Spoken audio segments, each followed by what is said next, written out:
Erotophenophilia, lust murder, individuals who can only be fully sexually stimulated during or immediately following the taking of someone else's life, mid-sex murders, porn-related killings, and more. Things are going to get pretty dark and troubling tonight as we delve into some miscellaneous cases involving sex and murder.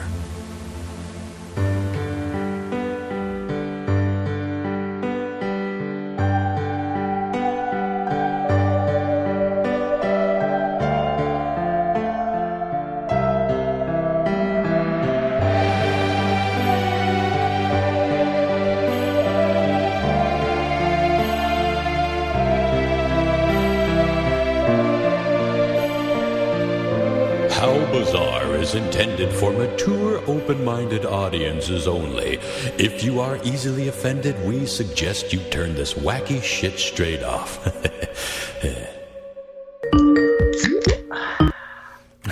Snap, crackle, and the pop.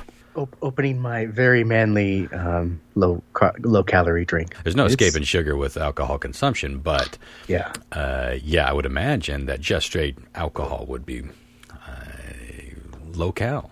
Yeah, but then I wouldn't feel like such a man, Ron. Well, that's true. I don't want to my White Claw. I don't want to interrupt your process. How are you doing, man? I'm doing all right. It's been weird.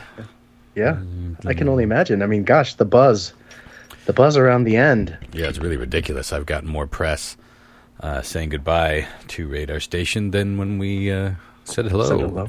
Jesus. Or just kept her going. Even through the big events along the way. What you should do is do your own rendition of "I Did It My Way" on the last night of open mic night. Yeah. With my impromptu lyrics. Yeah.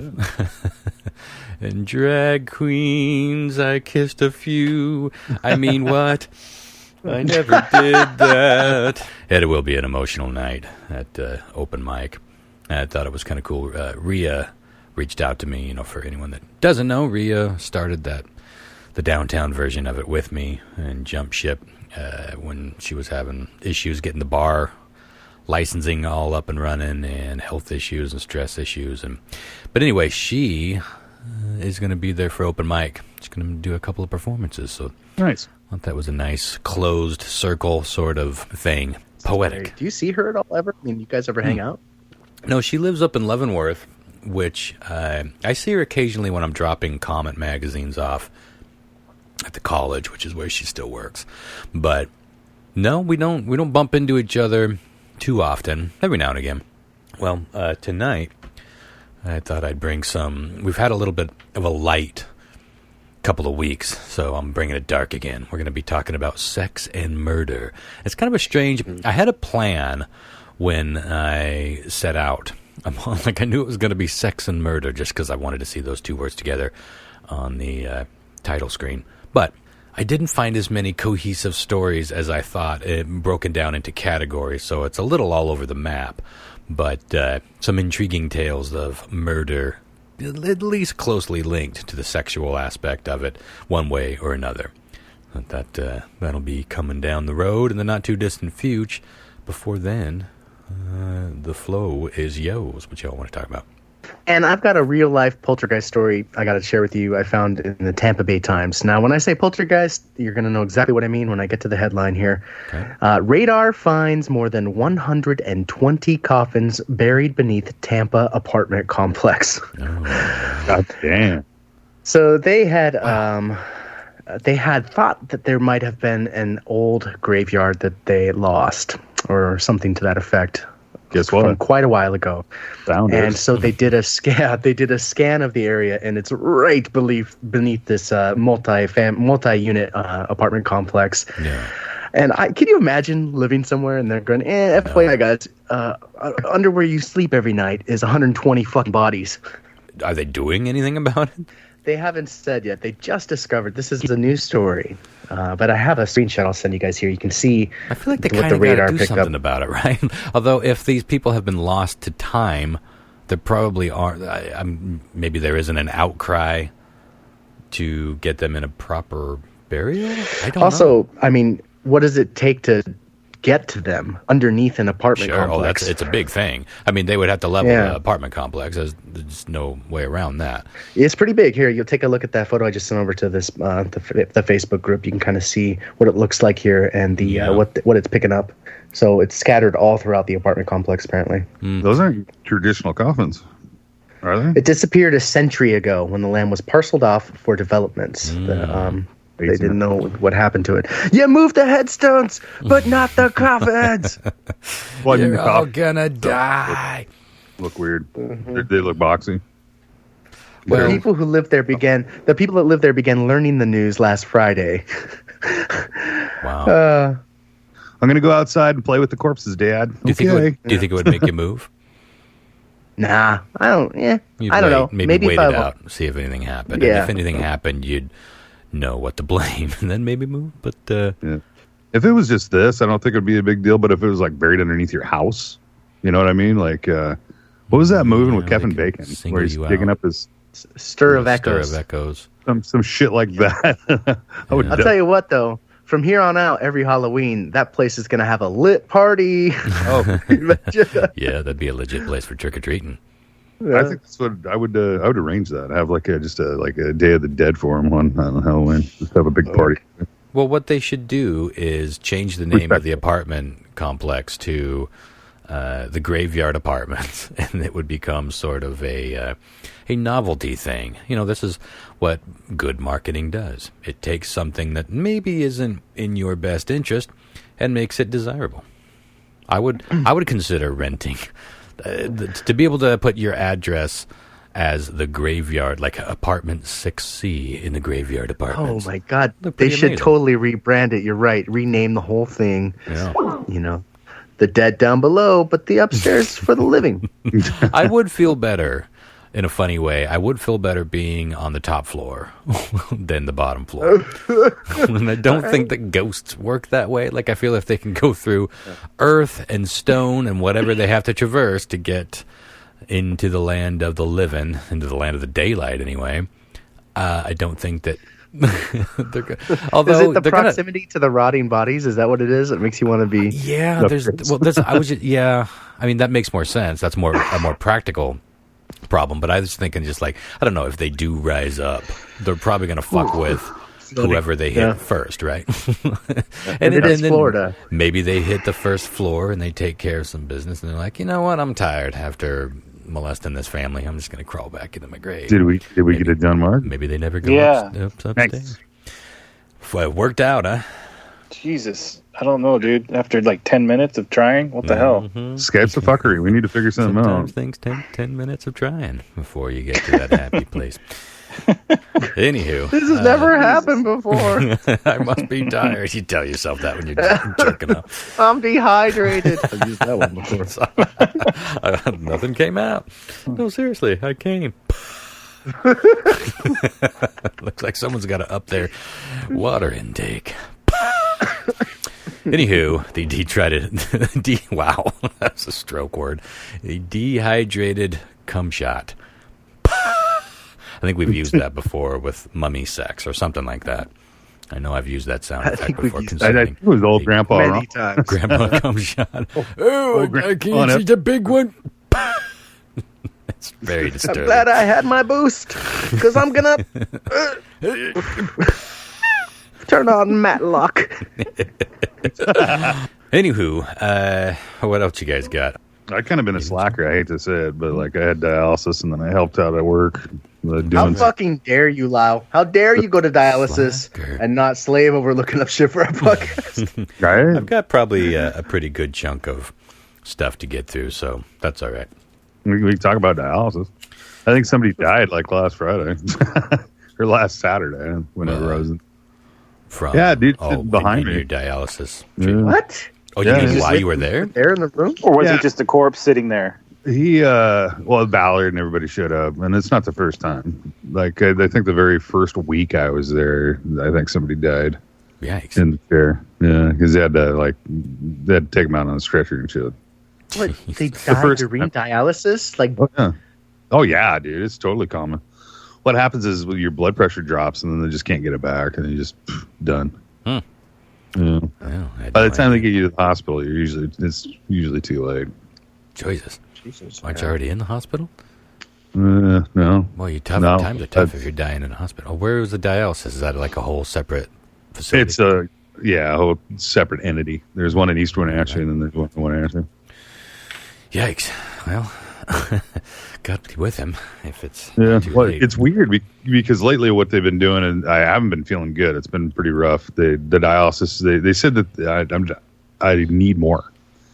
And 3 times a week for 4 hours at a time, it's the max. Any more, you're going to do damage. Right.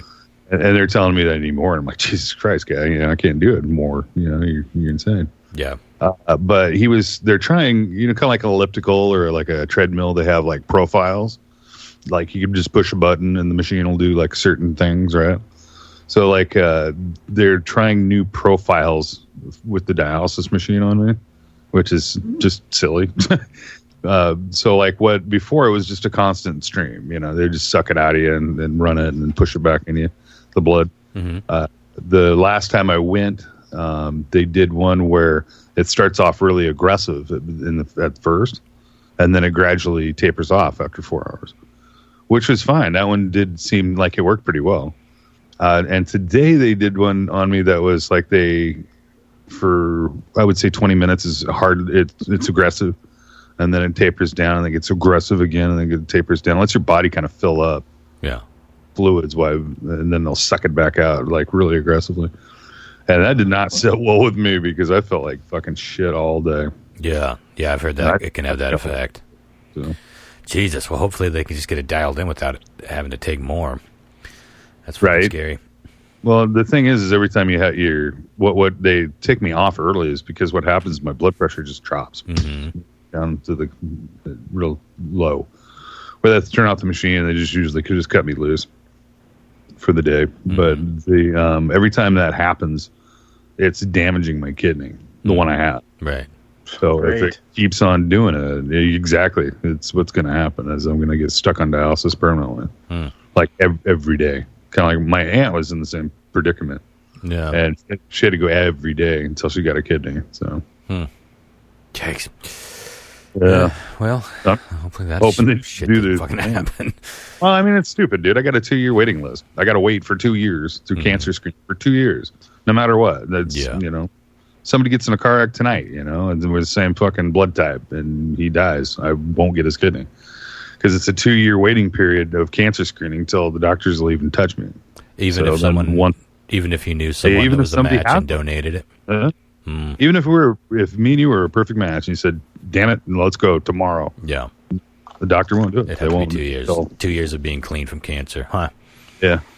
And I get it, but Jesus, that's frustrating. It's like I guess they got to wait till you're out of the woods, otherwise it's a fucking waste. I don't know. Like, is that the fucking idea?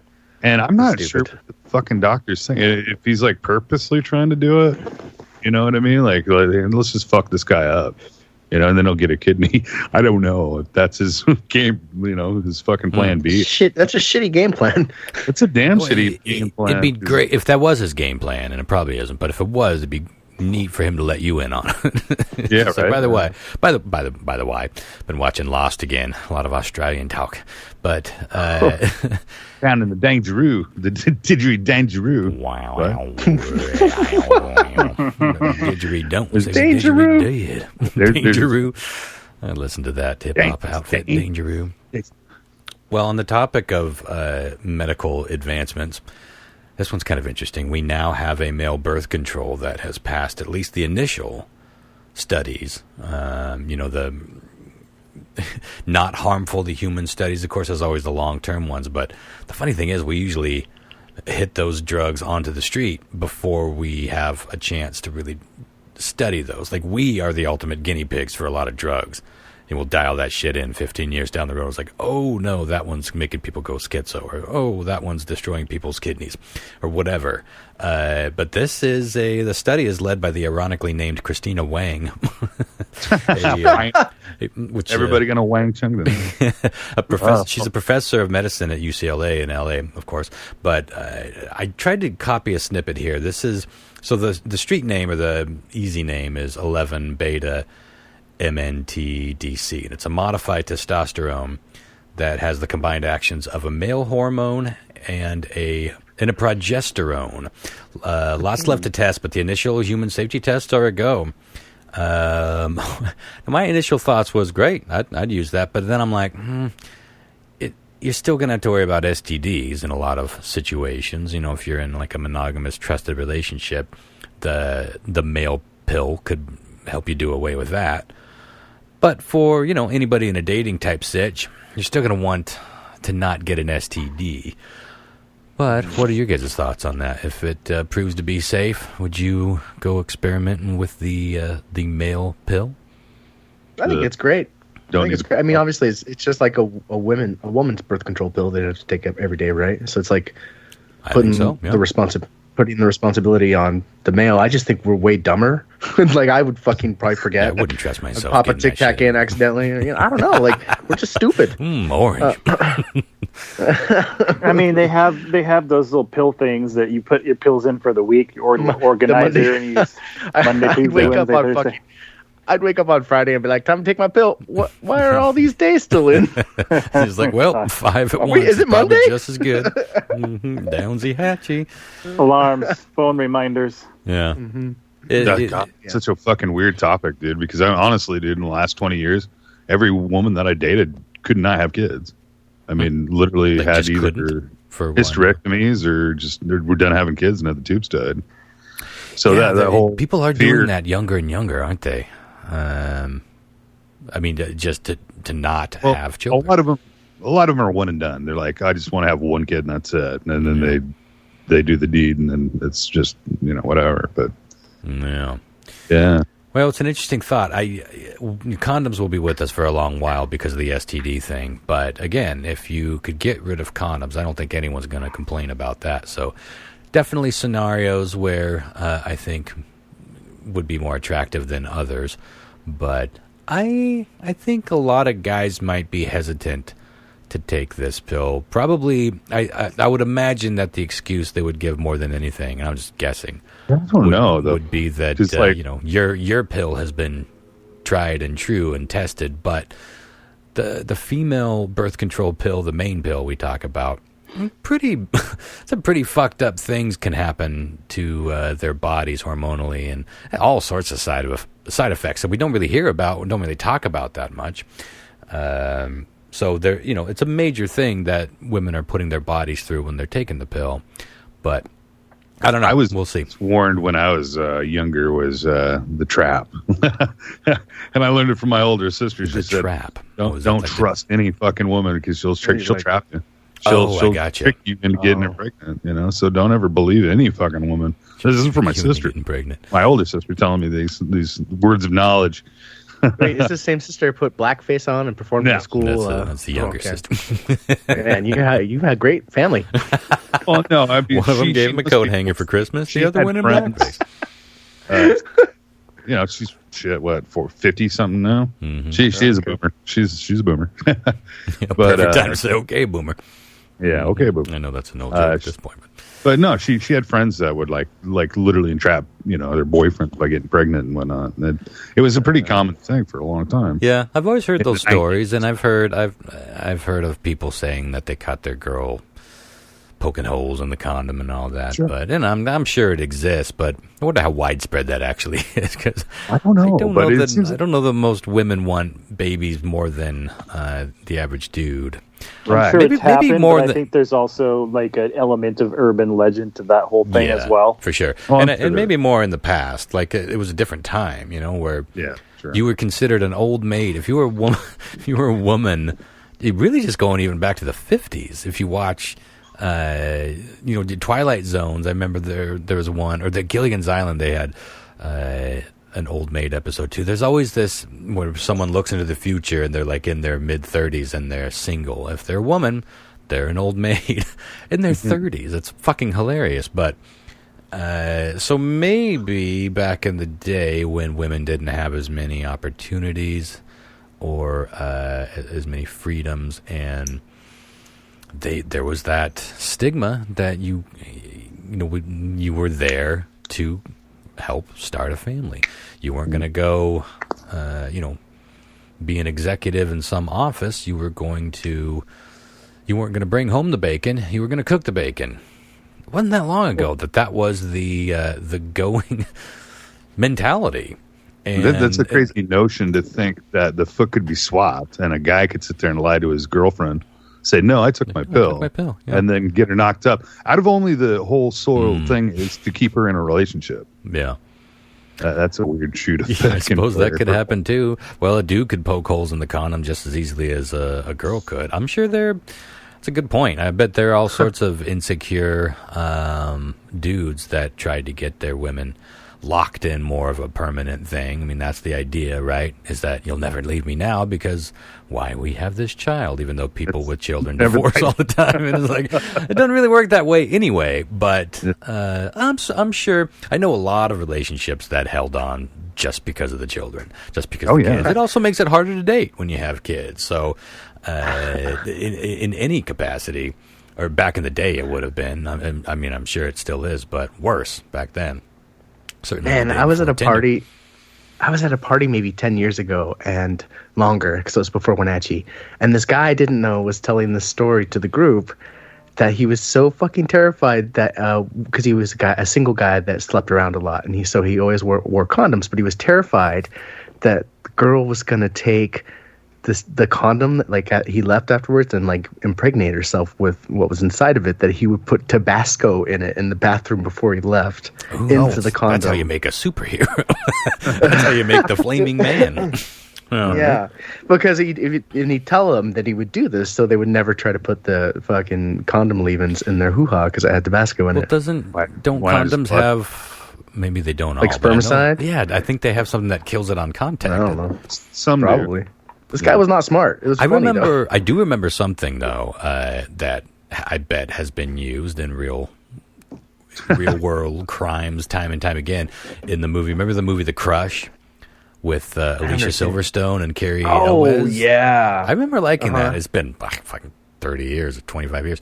Who knows if it holds up? But the whole thing was, it was a young girl who had a crush on her, maybe next door neighbor, or I don't remember the exact premise. But it went so far as to, he started dating another girl that was more his age. Alicia Silverstone's character was much younger, but she was psycho, and she accused him of rape.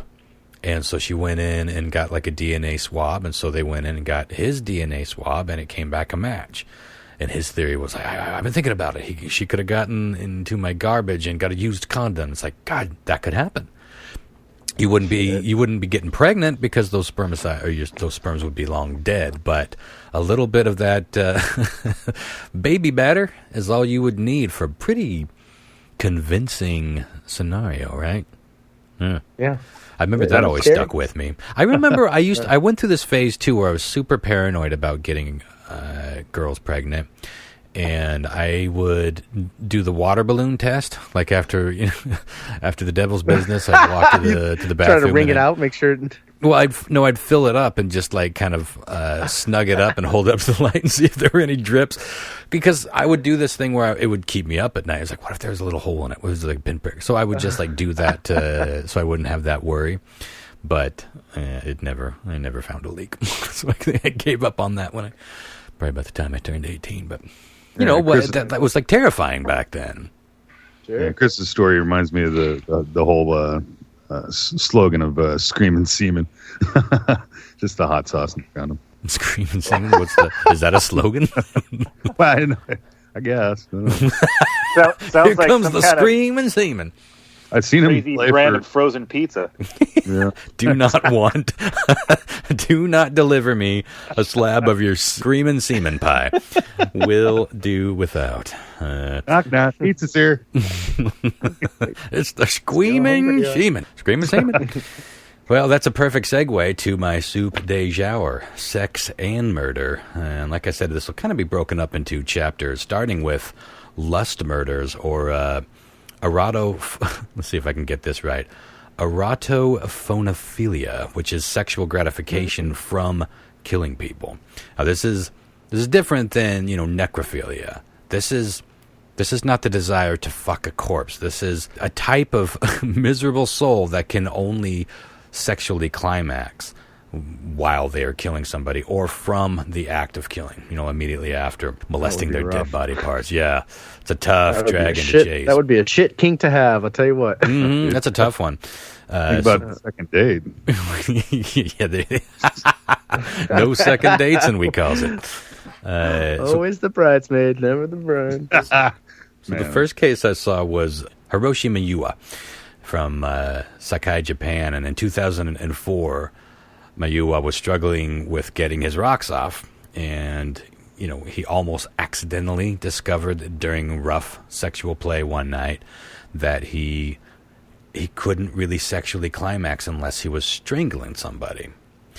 Now, at first, this was, like I said, just heavy role-playing, but as these things sometimes go, it does become a bit of a dragon to chase, and he had to keep on chasing it, and suddenly mock choking wasn't cutting it.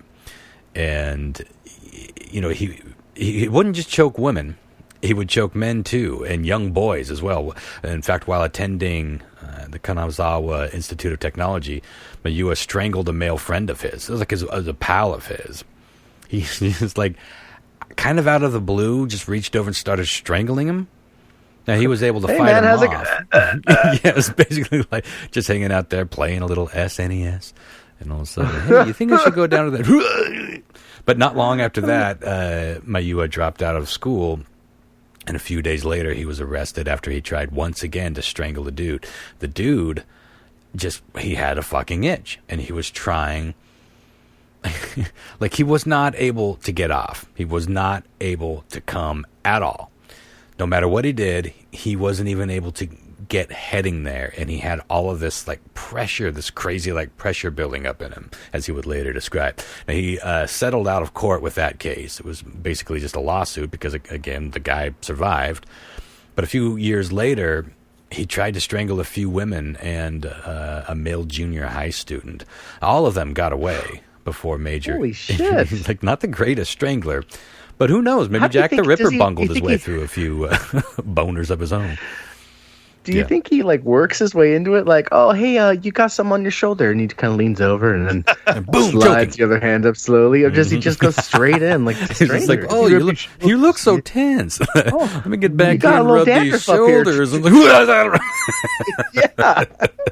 yeah, and he just lays it on him. Yeah, I didn't see any detail regarding that, but I thought that's the same thing. It's like, what was his technique?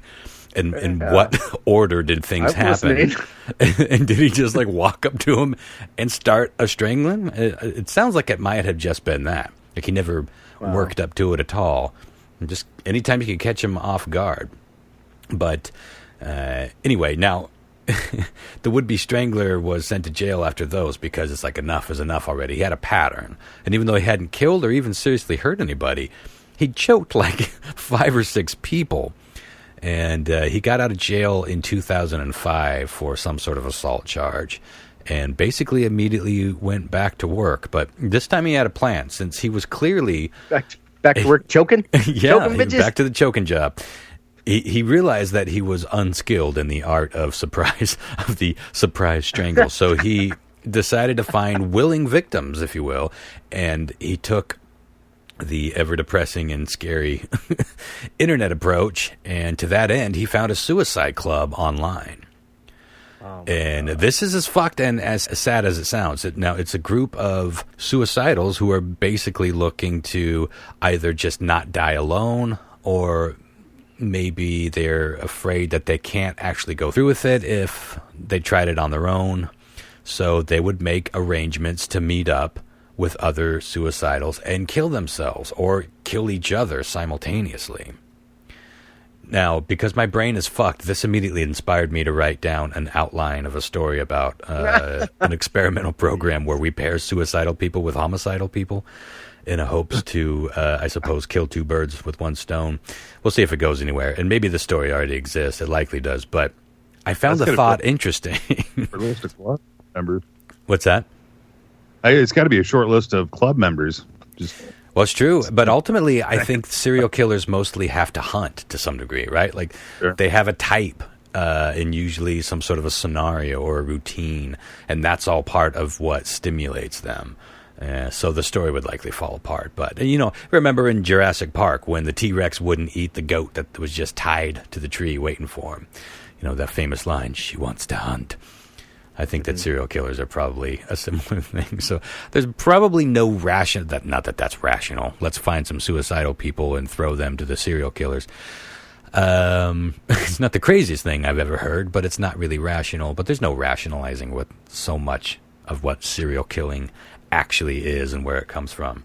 But anyway, one of the first people to show up after finding this forum online was a teenage boy, and they agreed to meet up. Mayu had a little hibachi that they put charcoal in, lit it, and the plan was to roll up the windows in a car. They would just sit out together in a park somewhere and die together. Well, instead, he strangled the boy and jacked off immediately after. And he did that several times before disposing of the body. And this was his only sexual release. So he had to, I suppose, for lack of better phrasing, get his money's worth out of every kill. So he sat there with the body and had sexual experiences with it over and over and over before he would move it on to wherever he was going to dispose of it. He did this 3 times, once with the 21-year-old man and lastly with the 25-year-old woman. After he was done, he dropped her body off somewhere along a road, and she was found. And police were pretty easily able to track emails back to the guy because they'd been doing the back and forth from the forum. They basically had planned the entire thing, and that was kind of her last digital communications was with him. So they quickly arrested him, and once he was in custody, he explained his condition, as he called it, and that he tried to get by on fake choking, and then he tried to get by on real choking, but not choking for realsies, which was that experimental phase where he would choke somebody and run away. But he said he straight up said he could only come after strangling the life out of someone. He had to take their life with his hands before he could actually climax. What a fucked up psychological thing that is, huh? Have you guys... Okay, guys. I'm dying to know what this question is. All right, you've had sex with somebody that you maybe didn't really want to have sex with, but you just did. And right after you're done, you're just like, oh, why did I do that? The regret. Do you think like the moment after you come, like, oh, why? Yeah, that regret. They say that's when men are the most female. Do you think that he does that every time? Like you're just like, oh God, I killed a guy. Well, better come again. It's interesting that you say that because this is sort of tied to psychological issues that are used to frame serial killing in general, where there is sort of a similar cycle to the psychological aspect of it. In other words, they will get these rages and these urges, and then they have to exercise it somehow. And then when they do, everything mellows. That storm calms, and then it just slowly starts to build back up. This happens in just about every psychological cycle. Abusers, when you beat the shit out of somebody, the abusers that beat the shit out of their wives all the time, and then they go through what they call the honeymoon phase, I think there is some level of actual regret. It might not be what we associate as true regret, but it's their version of it. It's something like, holy shit, I can't believe I did that. I'm going to lose this person. She's going to go away. I need to get her back. I need to manipulate. It's a manipulative version of it, where the classic thing where you just be sweet to them and treat them nice, and it'll be like the perfect, happy Hollywood life, and then it builds up again. They beat the shit out of them. So this all happens in cycles, and rapists work this way too. They don't tend to rape every day. Serial rapists don't. It's like everything kind of works in a cyclical manner. So it's interesting you brought that up, because there probably is something similar like that, where I don't know if it would be like, why the fuck did I do that? Or, wow, I shouldn't have choked that bitch. But it's probably something like where the lizard brain stops for a second and has to look around and be a human again. Like, I got to figure out how to hide the body. I got to figure out how to, be calculative. I'm having a hard time talking tonight. Calculative and, figure out some shit. I'm sure there are people out there that straight up have these urges, and then they're like, yeah, in the middle of it. And then afterward, they have a type of climax and refractory period where they're like filled with regret and swear it off. Never again. Like that's the last one. But then the cycle begins all over again, much like it does with making bad decisions on who you fuck. But yeah, I think most of us have been in a situation or two. I haven't had many. People that afterward I was like, yeah, probably shouldn't have done that. And the only time I did was like, I don't think this person is mentally well. It was like, I probably shouldn't be playing with this firecracker. You forget my drift. Yeah. For me, I wonder if this is. I wonder if I knew who this person is from a story you told me. Yeah, you might actually. Okay. Yeah, I'm sure I would have. Yeah, you know that story, and yeah, regret. I've had a few. I lost my hat. I fucked the wrong chick. I lost my business. I'm going bald. Okay, well, see, I've already got half the first verse. I got pushed to the ground by a child. Don't double lock, Chris. It hurts. It hurts so bad. It hurts just my way. Oh dear. Anyway, so love you, buddy. By the way, that guy, love you back. That guy was hanged in 2009 for all those murders. But I would like to hope that no matter how horny or backed up I got, shall we say, that I'd be able to not strangle peeps to get there. Like if I knew that was a thing, I feel like I'd hope that I would just try to become one of those monks that never squirt, you know what I mean? Or some shit. Like I would put myself in a position where I would not be tempted. But I guess it really isn't about sex as much as it is psychological issues. But isn't it like a superhero power? Being able to fucking come without actually coming? It's like No. I mean, not like being sexual at all. Yeah. There's, you take a vow of not only celibacy, but you never allow self-pleasure involved. Oh, I thought you were like some super hierarchy thing where you could actually physically come without coming, like a Batman ninja or something. Well, you can do that. I can do that. Here's a question for you. It takes some muscles, but I don't bother anymore, because why? You can just come again. If you knew you had this problem, and you knew the only way you were ever going to come was to hurt someone, and you knew you were going to be miserable all the time, would you have them surgically removed? Well, it hasn't that been proven to not work? I don't know. I'm pretty sure that. I think castration. I thought it removes some of the desire, but am I?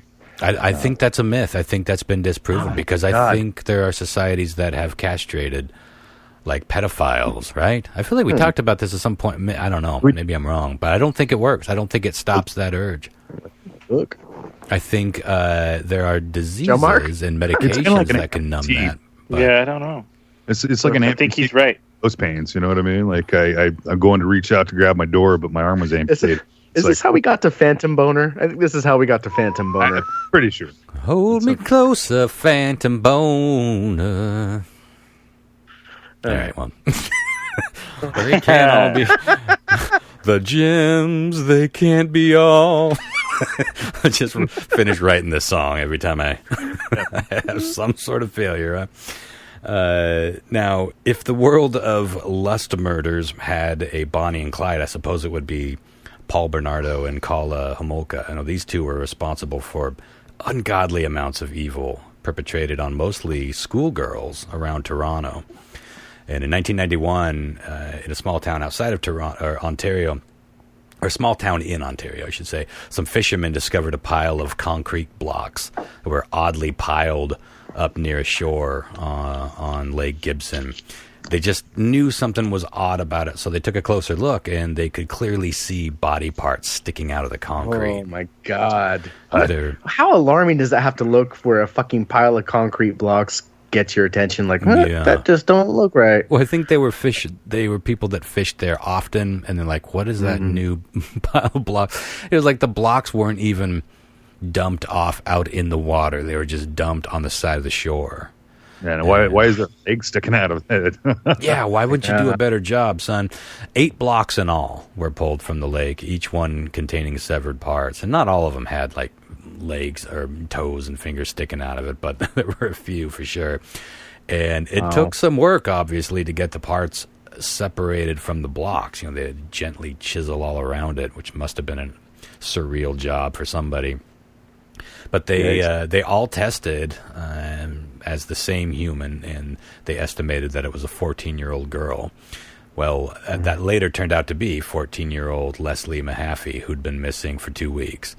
And that very same day that Mahaffey's body was found, Paul Bernardo and Carla Homolka were getting married in a pretty traditional church wedding just 16 miles away in Niagara. And nothing really came from the case. Like, it was just a dead body, disposed of in a very distinct way, of course. But a year later, 15-year-old Kristen French went missing. And then 2 weeks after that, her body was found in a ditch on the side of the road. Now, this was in a different town, but not that far away. And they discovered that she'd been raped and beaten and mutilated. And the police said they had some signatures on both remains to connect the two murders. And they guessed that they were dealing with a pretty seasoned killer. You know, this wasn't like something that just happened randomly. And that the man likely had an accomplice. I mean, obviously carrying all those bricks full of concrete and remains is not going to be an easy thing for a single person to do. But then cut back to 1987. That's when Homolka and Bernardo first met. And by most accounts, you know, they were having sex within an hour of meeting. Like, it was pretty much a lust-driven relationship. And she was quite a bit younger than he was. In fact, she was still in high school when they started dating, when Paul was in his mid-20s. And Paul had been in some early trouble earlier on in his life, and several times he was caught throughout the neighborhood looking into windows, spying on young women in various states of undress. And they called him Peeping Paul. Oh, man, what a name. I don't think they did. I just put it. But Bernardo... What do you think they call you, Ron? I'm trying to phrase it in my way of phrasing. A peep, I've seen a few, but knocks, I've aimed a few. That might be better. Anyway, they didn't call him Peeping Paul, but he was known as Peeping Paul, so who knows, maybe they did. But he was attending classes at the University of Toronto, and most accounts of him at that time were fairly normal. He was a popular kind of guy, good-looking, normal-looking, as most people would sum him up. That old thing, that whole normal quote-unquote thing. But he did go through a few girlfriends, and they all left him because he eventually would start getting too violent during sex and freaking them out. And after the last girlfriend, suddenly women were being attacked and groped around campus. But, you know, no one really got a good look at the guy, or it was like a quick and relatively harmless thing at first. But that... like a grab a boob and run? Yeah, pretty much like that, like a groper. That quickly turned more violent, and then the attacks eventually started ending mostly in rape. Over a dozen in just one summer around the campus. And they dubbed the mysterious attacker the Scarborough Rapist. He would often attack 2 or 3 women at a time. And in one instance, he forced them to get naked in front of each other and like do either harm each other or sexually molest each other or say degrading things to each other.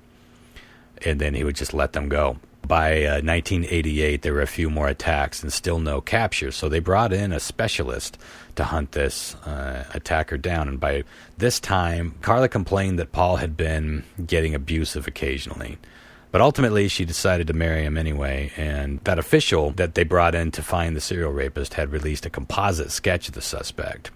And Bernardo's own friends called police to say that this looks a lot like our buddy, and we've been hearing from his girlfriend that he's, you know, been not only physically but sexually abusive toward her, and so maybe this is worth looking into. And they brought him in for questioning, but not much came out of it. And this is when Paul and Carla moved to the town of St. Catherine. All of this was in the same neck of the woods. These towns weren't too far apart. Overnight, the campus rapes stopped happening. But overnight, things started popping up in St. Catherine. And also around this time, Paul started telling Carla that he wanted to fuck Carla's younger 16-year-old sister. And his logic was that since Carla wasn't a virgin when her and Paul got together, that she owed him a virgin sacrifice in the form of her younger sister, who was still a virgin. And amazingly and disgustingly, horrifyingly, Carla agreed to drug her younger sister so Paul could have his way with her.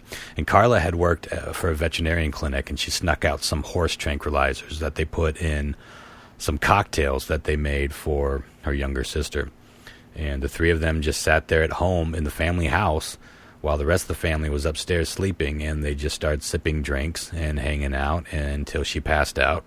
And then Paul did his thing while Carla videotaped the entire ordeal.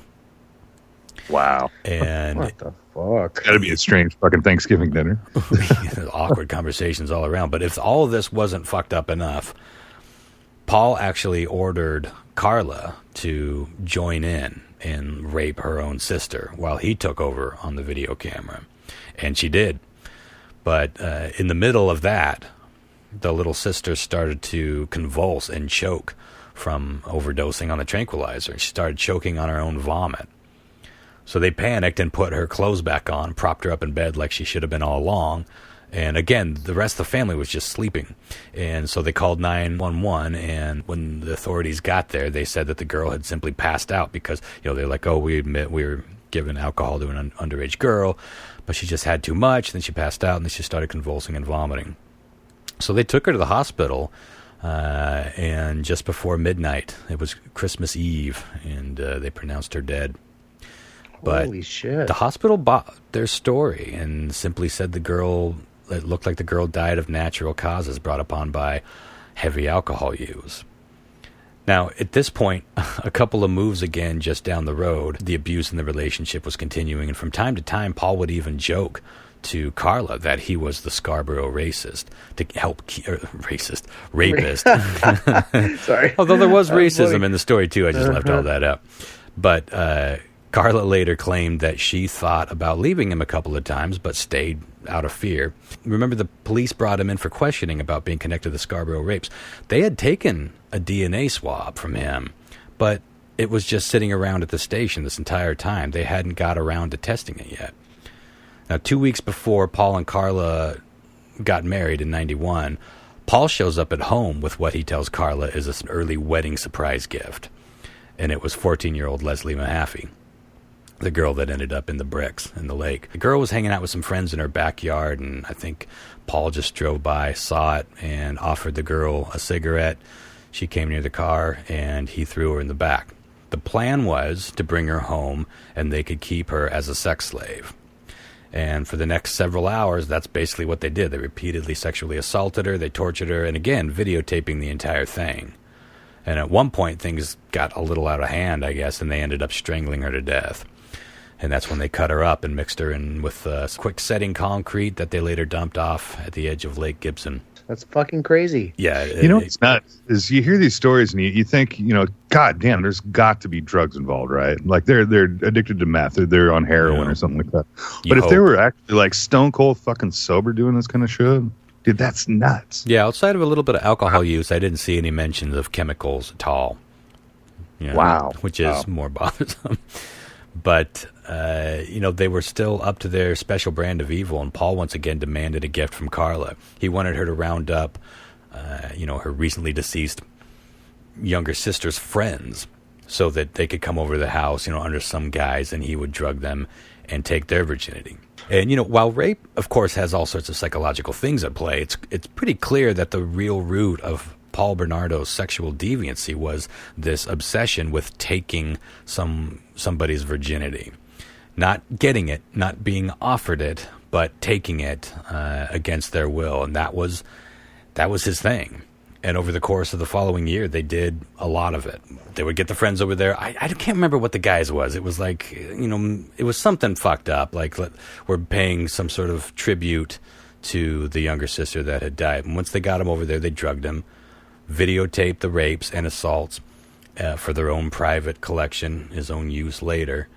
And none of these girls died. And when they regained consciousness, they all thought that they had just partied too hard, and they had no memory of any of the assaults because they were well passed out before any of it started.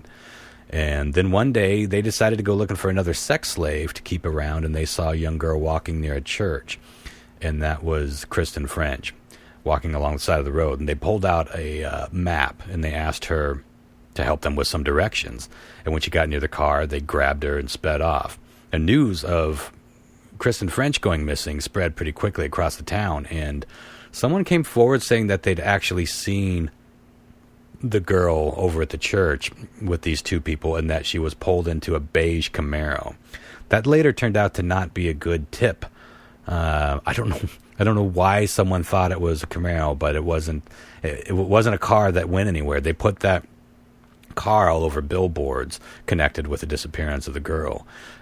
So that was making its way all over town. Meanwhile, Kristen French was experiencing the same horrors that all the other young girls had, but because she was there as a sex slave, she wasn't drugged, so she was alert and awake for all of it. She's just chained up in their basement while they had their way with her and filming the whole thing. Until they decided to kill her as well, and that's when they tossed her body in the ditch on the side of the road. And the manhunt had widened, but they were starting to focus on certain patterns, and they had some eyewitnesses. In 1993, Paul, for whatever reason, just beat the shit out of Carla so violently that she had to go to the ER. And this led police to finally taking a better look at Paul Bernardo, including getting around to that little DNA sample, which immediately came back as a positive match to all of the DNA collected from the rape scenes. Oh my God. Back at the Scarborough rape. All of them. And again, think of the incompetency here and how so many of these victims could have avoided that fate had they simply tested the fucking DNA. That's all you would have needed.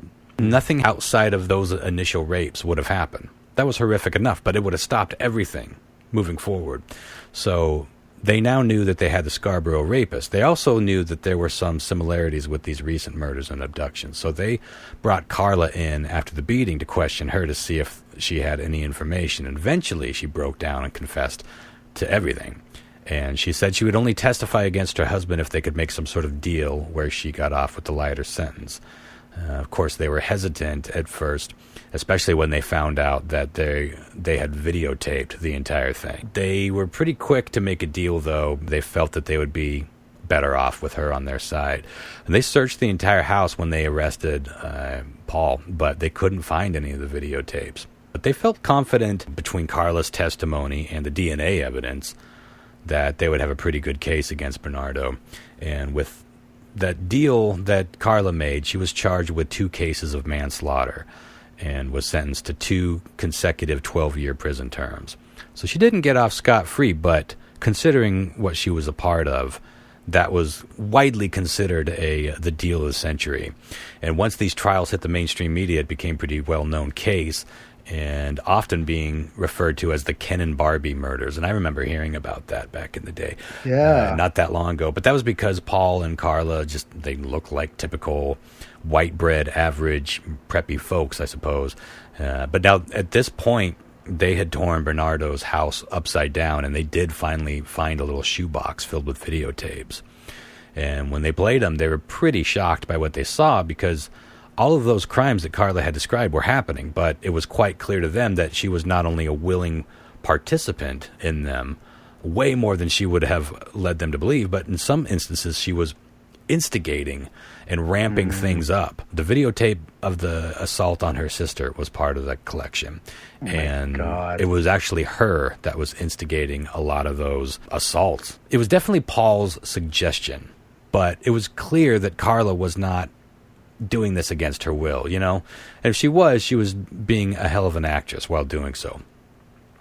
Really, really troubling. And it was clear that if they'd found these tapes just a little earlier, they never would have cut that deal with her. But the way the law works, it was too late. She'd already masterminded that and would be out of jail in just a little over a couple decades. One of those tapes, as I mentioned, was the sister, and then another one, I believe, was the newer victims.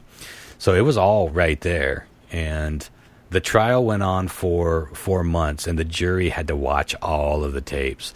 Imagine that for a second. like having to sit like all summer long. All you're doing is listening to this, and then you basically have to sit through and stare at this footage minute by minute. And it was, I think, hundreds of hours of tapes.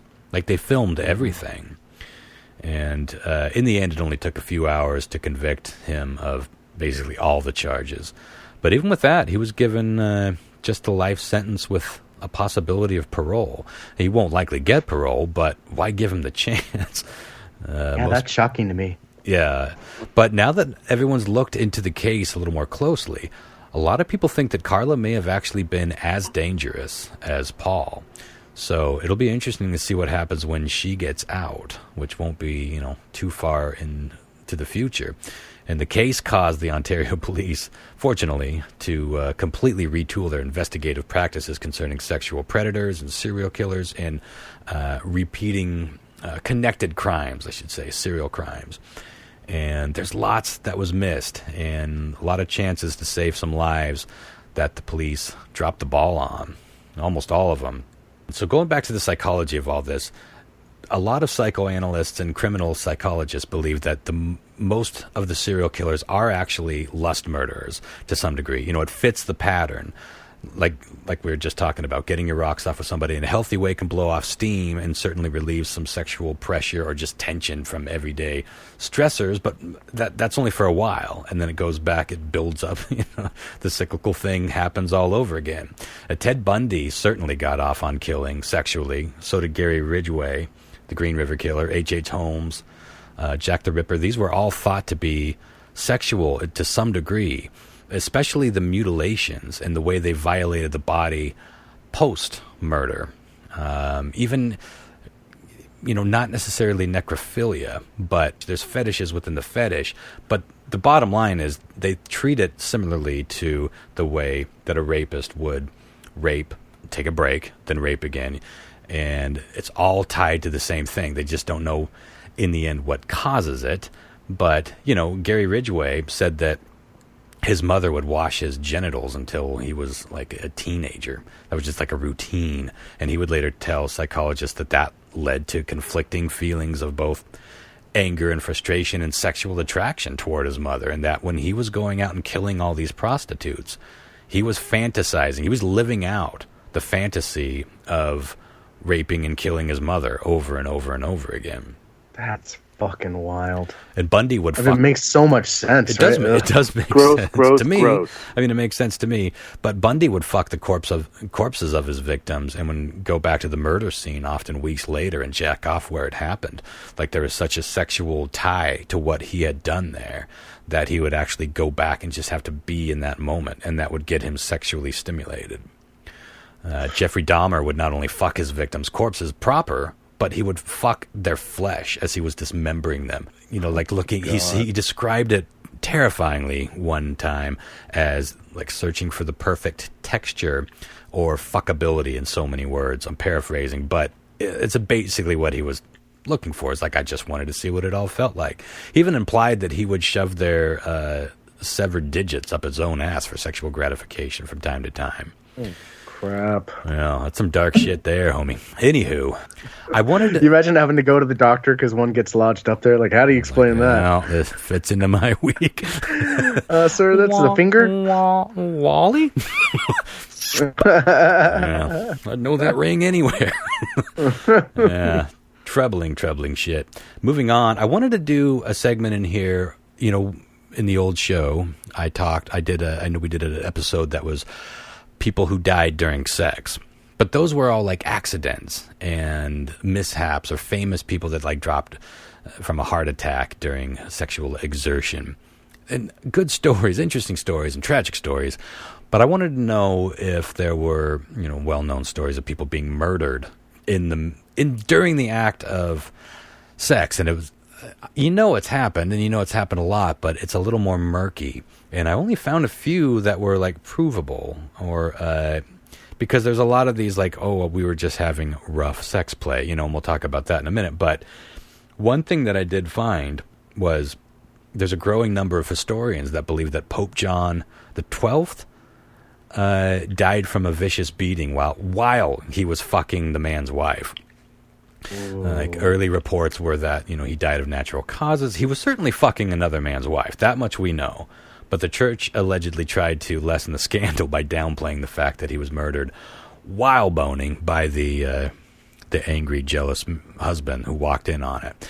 But it's pretty well known that he picked up something in the room and just bludgeoned the shit out of him while he was still inside his wife. That's pretty... Holy shit. That's some Game of Thrones shit right there. Yeah, it really Pope. Is. We're talking about the Pope here. We talked about that. What year is that?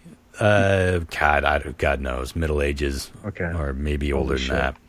This is old-timey stuff. But we talked about that case. I think this might have been part of News Quiz back in the day, but we talked about the case where the Pennsylvania woman was electrocuted to death when her husband applied those DIY nipple clamps? Oh, yeah, I do remember that. But he just plugged them into the fucking outlet and then put them on her titties, and she was electrocuted and died immediately. Why would you do that? Well, I think we got to plug it into the dryer outlet, honey. Hold on. Yeah, we got to get a 220 in here. 110 ain't gonna cut it. 110 per titty if no harm. Why? I don't know. Why do people do anything? But he says it was just part of, sexual stimulation. There are nipple clamps. There are ones that are designed to give you a little zap to your titties, but they're probably like AA battery powered, like the kind of... Like remember those shocker, right? Yeah, those shocker lighters that we used to pull out, and I remember we'd shock each other with. Do you remember those? If you took them apart right, the shocker would just stick out, and we just fuck with each other. It wasn't that big of a deal, but those on your titties, that'd be a big deal. But that's what he claimed, was that it was just ill-advised sex toy DIY tomfoolery gone awry. The police disagreed, and they charged him with homicide. Shit. Yeah, a 21-year-old New Jersey man was charged with manslaughter for choking and killing a teenage girl during sex in his car. And apparently he stopped choking her when she lost consciousness, but instead of dialing 911, he took a fucking picture of her naked, unconscious body and posted it to his Snapchat with a caption that said, "Just fucked this bitch. Passed out. Don't know what to do." So people told him, well, try calling 911, and he finally did, and they arrested him after all of it. He claimed accidental death during consensual sex, but the jury found him guilty of manslaughter. And there's an ongoing trial right now in England over a 21-year-old girl that was strangled to death by a Tinder date she was on in New Zealand. And the guy, again, claims consensual sex gone wrong. She asked him to choke her, which is a thing. We talk about this all the time on the show. It's like rough sex gone awry could easily happen, but I don't know. I got to think even rough sex has to look a little different than like purposeful strangulation, right? One would think. But with that said, the Telegraph just posted a story last week about how men are likely getting away with murder every day by using the rough sex plea. Like it's becoming such a common thing that you have to know that at least some of these are purposeful strangulations, because how do you prove otherwise? All you have to do is set up some sort of story that lets people know that you're into some kinky shit. Then someone's going to come to bat for you and say, "Oh yeah, they have rough sex. I can't believe it ended this way." And how do you prove or disprove that scientifically and medically? I don't know that you could. But again, I feel like I've choked a bitch. We've talked about it before. But even when things got a little out of hand, when like someone's like tapping you out, like, dude, easy. It is easy to get carried away in the heat of the moment, right? Sure. But I don't feel like I was anywhere near leaving the kind of damage that would even start a strangling. Yeah. Not really. And so I don't know how you take it that far without knowing you are doing somebody real harm and real damage. But again, if drugs and alcohol are involved, then your sense of touch and your sense in general is going to be more numbed, maybe just out of your mind, and you wake up and you don't know what the fuck happened. But tricky shit, and I think that is going to be, it's going to continue to be a way that a lot of dudes kill a lot of girls, because it's got to be a pretty 50, it's at least 50-50, right? with people getting off. I mean, I would like to look at the stats. It's probably more people, getting away with it or getting cleared than getting thrown to prison over murder. I just feel like it'd be a hard thing to prove. But anywho, moving on to my final chapter, and this I'm going to cut short since we're looking a little long here, but this is the porn killings chapter. I thought, well, this one's kind of a loose tying in of sex and murder, but it certainly works. There's a lot of interesting porn-related murders, but, porn's been pretty mainstream for the past few decades, and even though it's more widely accepted overall, it's still pretty shady industry that attracts shady people a lot of the time, and along with everyone else just trying to make a buck for a fuck. But didn't mean to rhyme there. But we talked on the old show about the Wonderland murders, and I went into great depth on that, I believe. But just to refresh your memory, 70s porn star, porn icon, John Holmes, known as Johnny Wad in the industry, had befriended some pretty shady characters as his career was kind of winding down. He was getting a little bit older. He developed a pretty gnarly addiction to freebasing cocaine and probably a few other things. But at some point, he hooked up with notorious L.A. nightclub owner and money laundering drug dealer Eddie Nash. And Nash liked Holmes. He thought it was, he kind of liked parading him around to his buddy and say, hey, this is my famous porn star buddy. And for a while, Holmes even stayed in a room in Nash's home. And in the early 1980s, Holmes' famous monster cock had grown pretty fucking limp due to his ungodly amounts of freebasing coke. And he just, living an overall unsavory lifestyle was taking its toll. And he was going through some pretty desperate financial situations, keeping his habit going, but he also owed money to some dangerous people. So he was taking, he wasn't gay, but he started taking some gay porn roles just to, pay some bills. And another group of shady individuals that he hooked up with went by the moniker of Wonderland Gang. And it was one of the Wonderland gangs that he owed substantial amounts of money to. And, he had a big drug habit. He owed money to a dangerous kingpin. And so he set forth a plan to break into Nash's home by, again, he was staying there at the time. So he told the Wonderland gang, look, I'm going to stay here tonight. If I can leave the back door unlocked, you guys can come in and we can rob the place. So you can rob the place and I'll just be gone and I'll let you know when Nash is going to be out of the house. So on June 29th of 1981, the Wonderland gang did just that. They went to Nash's home. They went around back, and just as Holmes promised, the sliding door was unlocked. But Nash and his bodyguard were both there. And this entire scene was sort of what loosely inspired that incredibly tense scene with the drug dealer and the bodyguard in Boogie Nights. You remember that? Where they're sitting there? Yeah. Oh, my God, that scene is so intense because it's so real. But the gang made Nash get on his knees while they held him at a gunpoint and robbed him blind. And even while Nash was on his knees, terrified that he was going to die, immediately he suspected that John Holmes was involved. Because how else would that door have been unlocked? He knew that he didn't leave it unlocked. His bodyguard didn't leave it unlocked. Anyway, they robbed him as much as they could and split. Now, 2 days later, 4 members of the Wonderland gang were found brutally beaten to death in the Wonderland house. And police said that the crime scene was out of a horror movie, and it was far bloodier than even the Tate and LaBianca murders committed by the Manson family. You can confirm this, by the way, if you want. There is video on YouTube, and it's pretty fucking brutal. A police detective did a walkthrough of the entire house with a video camera before they'd even moved any of the bodies. And you really get a front row seat to what an infamous and brutal crime scene looks like before anyone messes with it. I don't recommend it, which means some of you are typing it into your search bar right now. But it's widely suspected that Nash was responsible for these murders as payback for that robbery. Nothing ever really concrete came out of it, and there's lots of other theories. And, there's that movie Wonderland starring Val Kilmer as John Holmes. They painted him into being like a hapless dummy who was just too dumb and too high to really have been involved, which I don't think is accurate. But it's an interesting movie to watch. And people who were close to Nash often heard him bragging about the murders and saying that he should have killed John Holmes as well. But ultimately, he felt kind of sorry for him and the pathetic nature that his life had become in those later days. And he thought that, at the very least, the Wonderland murders were enough to send a pretty clear message to Holmes.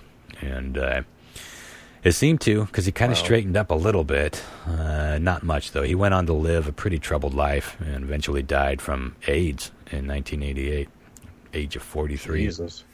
Look. Let's do one more here. Let's quick little one. Porn stars Amanda Logue, who goes by or went by in the porn industry as Sunny Day, and her porn star boyfriend Jason Andrews were dating, and they decided to, for whatever reason, to spice up some things in their life by killing a tattoo parlor, beating him to death with a sledgehammer. Now, they'd planned this for a few weeks, and some of their text messages back and forth leading up to like the night of the attack are pretty chilling.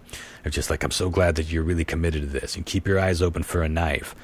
Just get him in the face or bash him in the head, or tell me where I need to be and where to go, and I'll be there. And they're just like ramping each other up, getting excited for this attack. They singled out this one person, God knows why.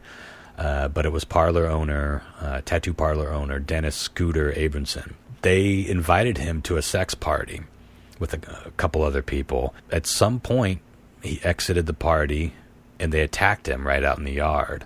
And it seemed like they threw him. The story wasn't terribly clear, but it seemed like they threw him in the car and took him back to his house, the tattoo parlor owner's house. They just bashed his fucking skull in with a sledgehammer. And they propped him up on his massage. He had a massage table in there. They propped him up on that and then proceeded to have sex on his still warm, bloody corpse. Many times, it sounds like. They couldn't explain why. They just thought the idea up and decided to go ahead on with it. Now, she pleaded guilty to second-degree murder in exchange for a reduced sentence in her testimony against her boyfriend. And her boyfriend was sentenced to first-degree murder with life in prison. So the whole thing was planned. Can you imagine planning to murder somebody just so you could fuck on their corpse? That's a power couple right there. There really is somebody for everyone, right? I guess that might be the actual moral of the story. Oh, my God. But, because God knows there ain't any other moral to any of these stories. And I guess that's enough sex and murder for now. But, yeah, a sledgehammer to the brain. Can you imagine the mess that would be? Then imagine picking that body up and putting it on a massage table, getting undressed, and fucking on it. No. What has to transpire in your life to make you that kind of a human being? Like, that's a monstrous thing to do. And of course I went to Pornhub to look up Sunny Day, and I only saw a couple videos, but it was her like jacking somebody off underwater. By the way, that's a great thing. You guys ever done that? Did we talk about that recently on the show? Any of you gals out there, if you haven't jacked your dudes off into a body of water, you should do it. It's quite the science experiment. It's true. I couldn't get Ron out of my kiddie pool last time I was here. He was just sitting there. And by not getting me out of his kiddie pool, he's not getting me out of his kiddie pool. Stick to the walls, you know what I'm... Yeah, no, it is an interesting experiment. Somehow that's not sunscreen. Yeah. All right, well, should we get on to some weird trivia with Christopher F. Hart? I think we should. If memory serves me correctly, Lyle won last week. Unbelievable. I'm going to change the order up a little Lyle's the champion. Back to front, weird trivia with Christopher F. Hart. All right, I got 4 questions for y'all. We're going to go Lyle, Ronster, and then John Mark. Excuse me. Lyle, John, Mark, then Ron. Ron, I'm putting you at the end, buddy. Caboose. Yeah. All right. Question 1. I love these stories. I don't know what it is, but I love cereals that are made out of some product that shouldn't be a cereal. Like, I'm a fat motherfucker because I fell in love with Rice Krispie Treat cereal as a child. I firmly believe this. Do you guys ever have that? Fuck, I loved Rice Krispie Treat cereal.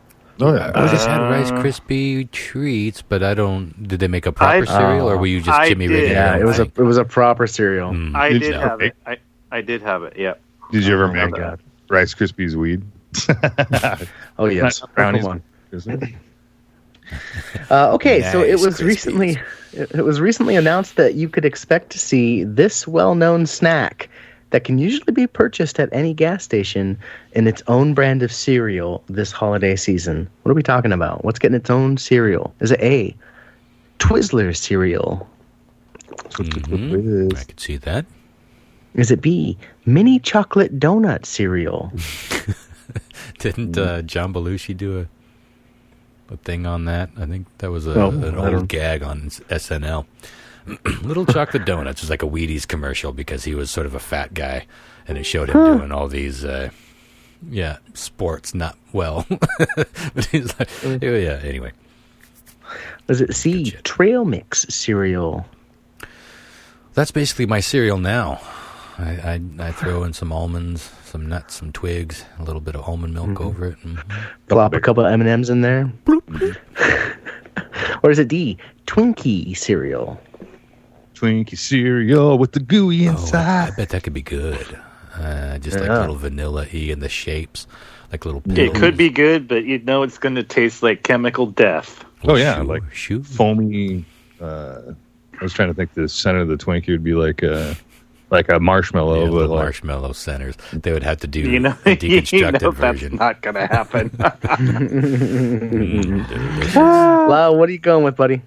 I'm going to go with the donuts, my friend. The mini chocolate downs. Okay. John Mark. You know what? I want the Twinkies to be good, so I'm going to go with that. Okay. Ronster. Yeah, I kind of want the Twinkies to be good too, but the only if they actually do the center. But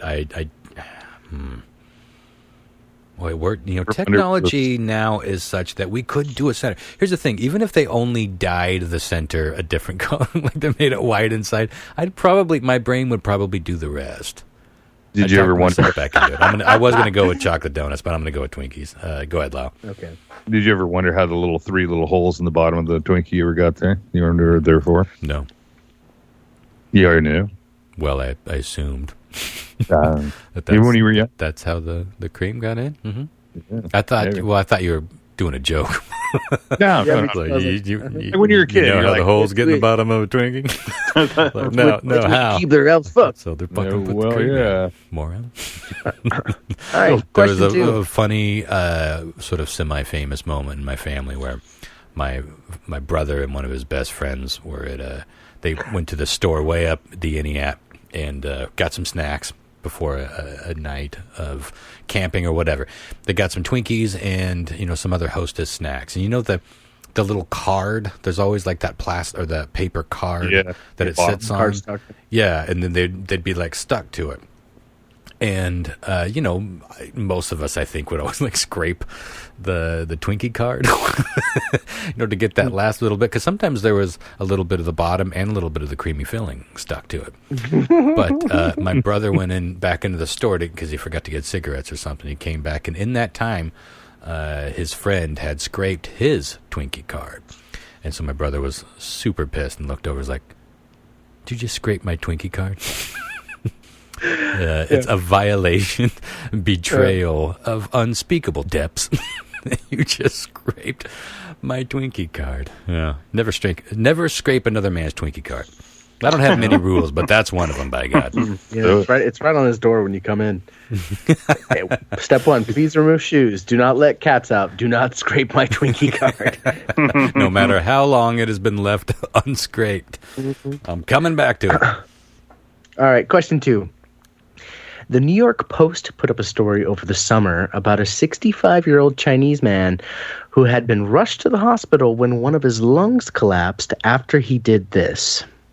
Is it A, he sung 10 karaoke songs in a row?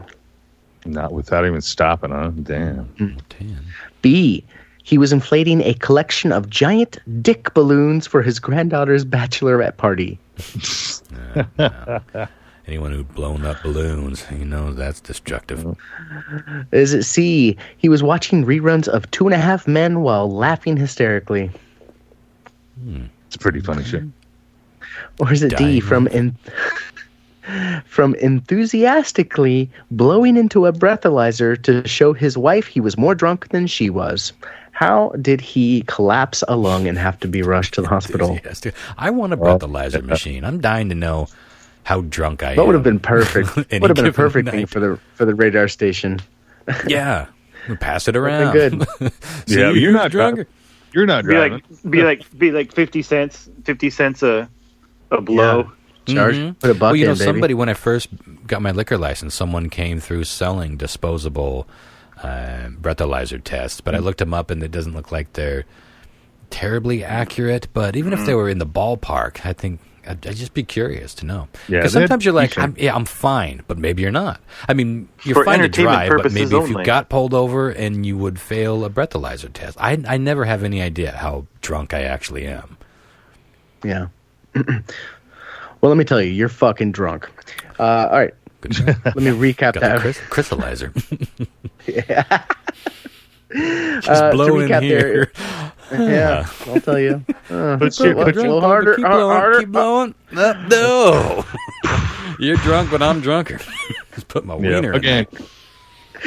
To recap, how did the 65-year-old Chinese man collapse a lung and had to be rushed to the hospital? Was it from A, singing 10 karaoke songs in a row, from inflating a collection of giant dick balloons for his granddaughter's bachelorette party?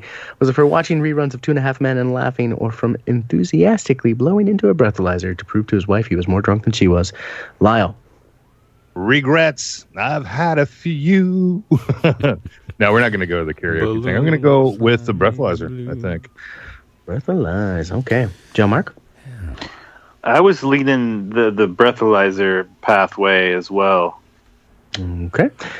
Runster?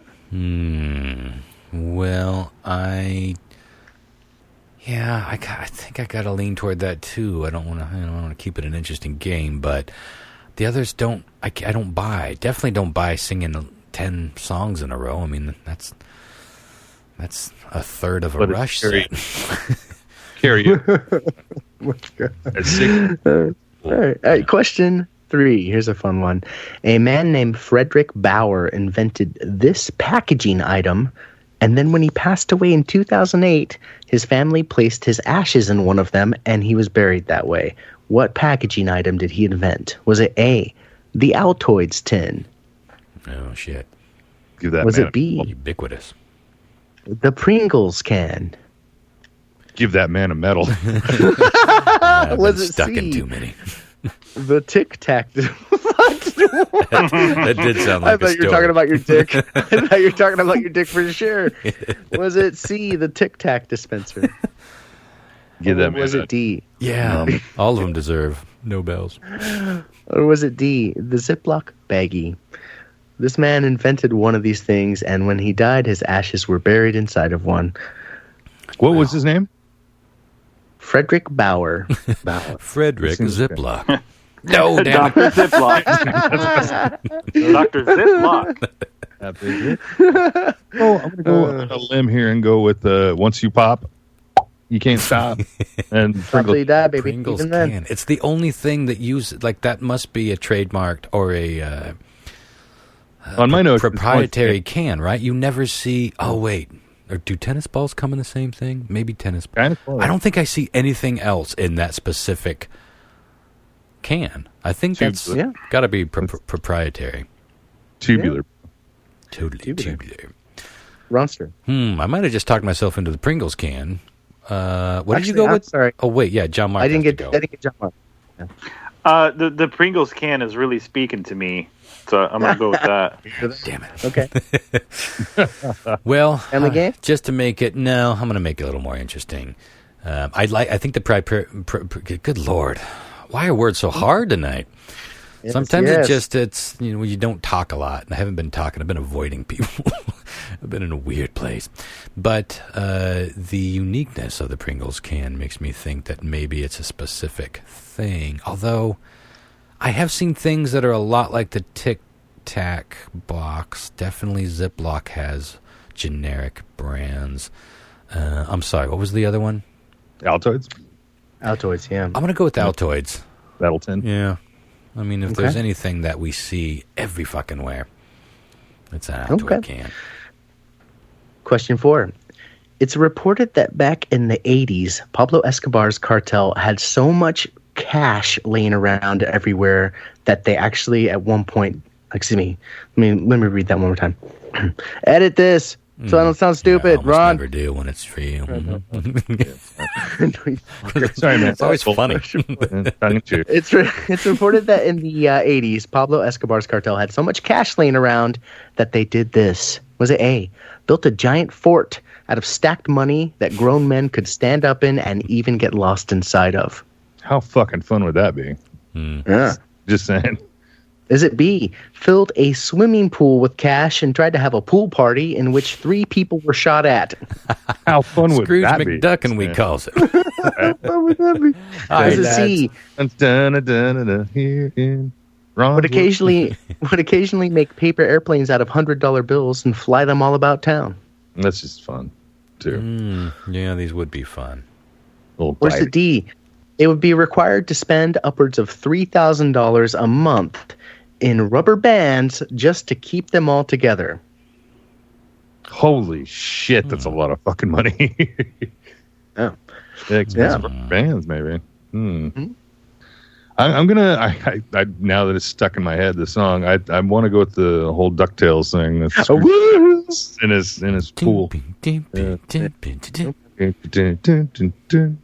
John Mark. Can you just go over the result, the answers, real quick? Sure. It was built forts stacked out of money that grown man could walk into and even possibly get lost in. Fill a swimming pool full of cash and had a party in which 3 people were shot at.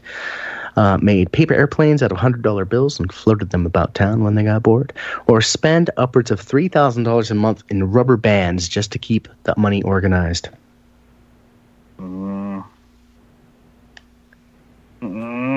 I don't know. I'm gonna go with the rubber bands as well. I think Lyle went with DuckTales. Woo. Oh, okay. I'm going with the rubber bands. Okay, Ronster. Yeah, the rubber bands is very specific and intricate, but you're good at that. Oh, rubber bands. I'm gonna go with the fort. I don't know why. I feel like the Median cartel were very resourceful.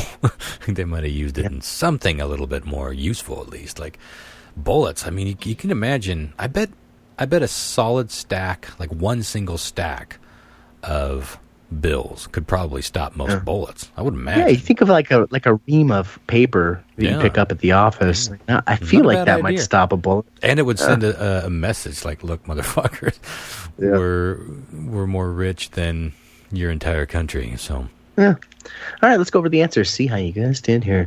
Question 1, it was recently announced that you should soon expect to see this well-known snack that can usually be purchased at any gas station be made into its own cereal. I actually have a photo of it here, and I think it's pretty obvious when you look at it here what we're talking about. That looks like Twinkies to me. Shit, son. I'll be damned. Look at that. Yeah, they look good. They're kind of...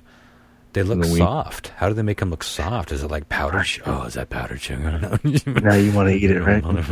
Powdered sugar on the buggers?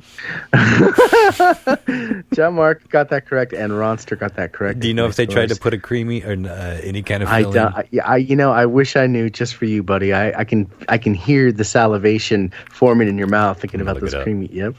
Twinkie cereal inside. Go ahead, though. I'm listening. Question 2. The New York Post put up a story over the summer about a 65-year-old Chinese man who had... Oh, yeah, excuse me, that is correct. Who had to be rushed to the hospital when one of his lungs collapsed after singing 10 karaoke songs in a row. What? And that's ridiculous. I guess I didn't account for a previously existing medical condition, because or just singing really 10 killing songs the Journey is not song. Going and I should have been gone. Oh. Yeah. Oh, That's yeah. like We should Journey. have got a list of songs. Just a Christian. If it was 10 Bohemian Rhapsodies back to back to back, motherfucker lucky to be alive. No, Galileo, Oh, shit. no one got that right. Correct. That was a big swing and a miss. I'm looking. I don't see any confirmation one way or the other on the inside of Twinkie cereal, but man. you can wager. I'm seeing the box in this picture, the cover or the the box, and if they had any kind of creamy filling or fake or otherwise, they would definitely put it on the box. So I'm guessing it's just like biting into any other cereal all the way through. Right. I'm going to try it nonetheless. Disappointed. All right. Do report back.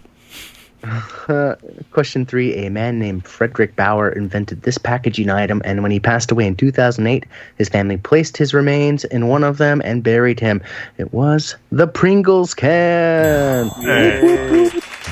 And Lyle got that correct, and John Mark did. I can't believe John Mark's going to steal it from me. God damn. You don't know. You don't know. We got another question for you. Ross, hey? Question 4. It's reported that in the 1980s, Pablo Escobar's cartel had so much cash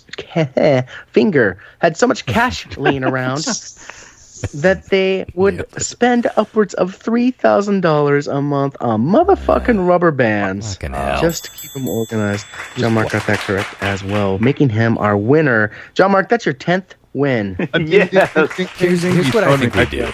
Quit first. I think let's try. Well, I don't want to come across as bitter about never winning ever. No. But I'm bitter about never winning ever. And I think what we should do is mix it up a bit.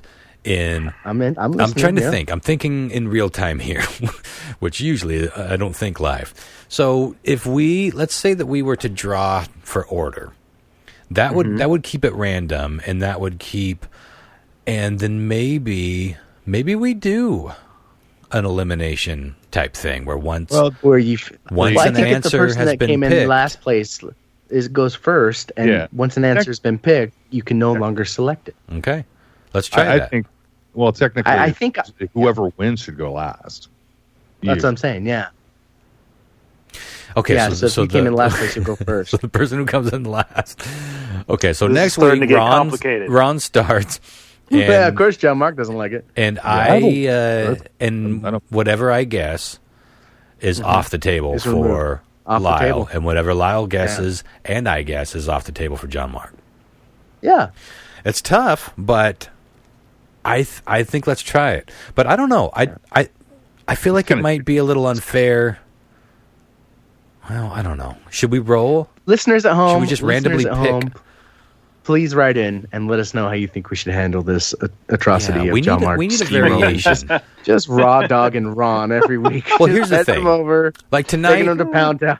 Tonight, I would have at least tied because all the things that I felt that it was, I didn't guess because I wanted to make it an interesting game. But that's a silly way to do it.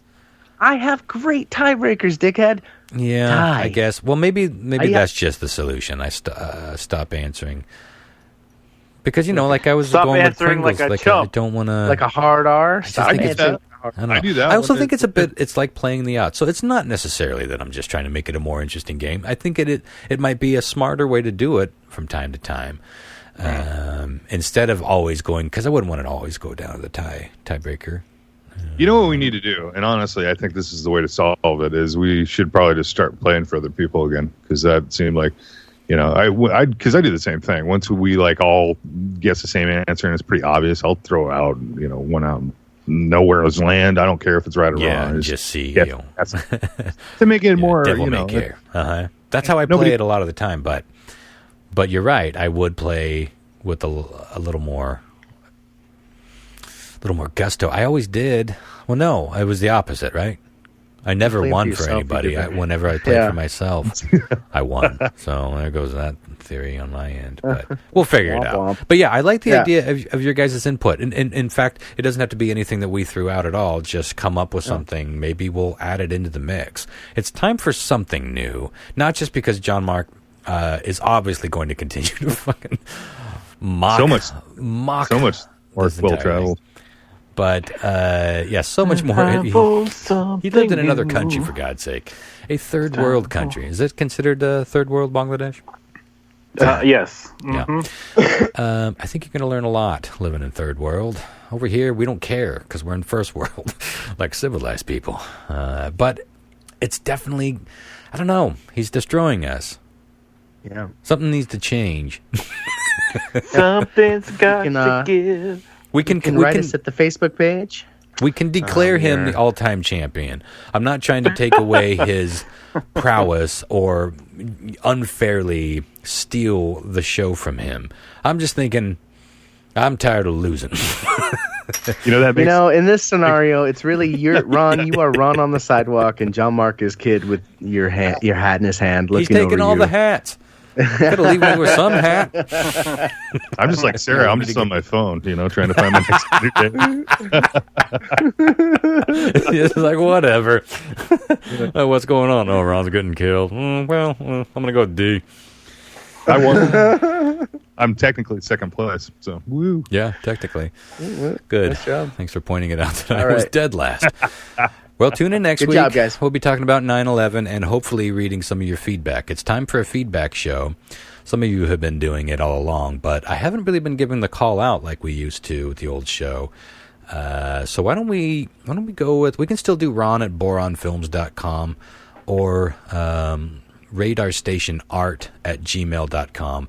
I'd like to start phasing it over to that because the Ron at boronfilms.com is the old one, and the Yahoo servers will be updated anytime. That's half the reason that we quit the old podcast, honestly, was just to get off those fucking servers the old-timey way. That I can't believe that anything is that slow. And you are still, believe it or not, you are still limited to 5 megabyte uploads through Yahoo. Whether that's email or, FTP, it's higher, but everything else, like the 5 megabytes. Like, what is 5 megabytes anymore? Nothing. Anyway, yeah, almost nothing. So let's go with radarstationart@gmail.com. And eventually we'll set up one that makes sense for the podcast. But good Lord, at this point I've got 3 websites, 8 Facebook pages, 6 email accounts. So I'd like to funnel it all into the same thing. RadarStationArt.com. Send your show suggestions. If you want to be on the show to play news quiz, maybe that, or if you want to be on the show to play weird trivia with Christopher F. Hart, maybe that's the missing ingredient. Maybe we just get a guest, a listener, every single week, and they go first. That'd be great. And we go from there. Maybe that'll be enough to throw things into a trajectory that is a bit diff and a little more interesting for the roster. Although I'm fine with losing. A big part of life, satisfactorily? Satisfactorily? Is that a word? Satisfactorily. Yes, that sounds like a word. First time. Satisfactorily speaking is knowing who and what you are. And who and what you aren't. And what I aren't is great at this fucking game. But I always enjoy playing it because Christopher F. Hart is brilliant at bringing those questions. So maybe let's try to get some of you all on the show. Participate. Yes, but anyway, show ideas, stories, spooky stories, links we covered it. Next week, 9/11. Good Lord, my brain is fucking fried. I think I've had too many conversations in this past week. I feel like all life has been me talking about me, and you can only talk about you, and it's a very specific thing. So I'm saying the same phrases over and over again. I'm saying the same things exactly over and over and over again. And it's just to somebody differently, or to a camera, to a microphone, and it's fucking with my head. Like, it's giving me this weird sort of deja vu and disconnectivity that is very disorienting. But I feel like a little brain fried right now. Anywho, we'll get better. And if you are anywhere near sunny Wenatchee, Washington, this Thursday will be our final open mic ever at Radar Station, and it's going to be a doozy. Sign up and doors are at 7 p.m. Show starts around 8. If you got to do a little bit of a drive, within an hour or so, I would recommend it. Come see us. Come spend some time with us. Although get there early because we can only put about 50 to 60 people in there. We'll cram them in for this last one. But what are they going to do? Close you down? Yeah, exactly. Fucking fire marshal. All right, y'all. We'll see you next week. 9/11. Bye, guys. Night. All right, Bye.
the condom that he left afterwards and like impregnate herself with what was inside of it, that he would put Tabasco in it in the bathroom before he left into the condom. That's how you make a superhero.